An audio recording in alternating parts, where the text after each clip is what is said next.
చామంతి రోజాకి బదులుగా ఇక పొర్లు దండాలు పెడుతూ ఉంటుంది.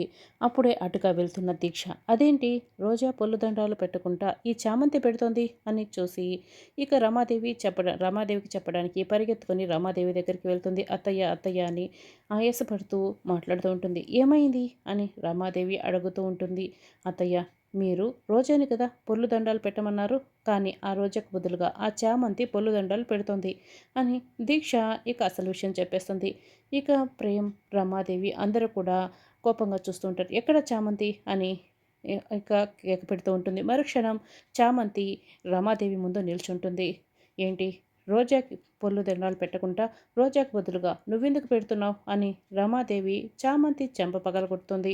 ఇక ప్రశ్నిస్తూ ఉంటుంది. అయ్యో, ఏంటి అమ్మగారికి ఇలా నిజం తెలిసిపోయింది అని చామంతి కంగారు పడుతూ రమాదేవికి ఏం చెప్పాలో తెలియక ఇక వణికిపోతూ చూస్తూ ఉంటుంది. నిన్నే అడుగుతుంది.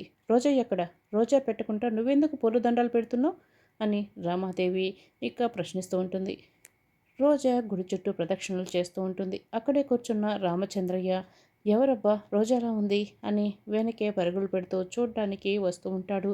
అప్పుడే రోజాకి ఒక ఆవిడ అడ్డుగా వచ్చి డాష్ ఇస్తుంది. సరి ఇక రోజా వెనక్కి తిరిగి చూస్తుంది. అప్పుడే రామచంద్రయ్య ఇక రోజాను చూస్తూ ఉంటాడు. రోజా కూడా రామచంద్రయ్యని చూసేస్తుంది. షాకింగ్గా అలాగే చూస్తూ ఇక షాక్ అయ్యి కంగారు పడుతూ ఉంటుంది.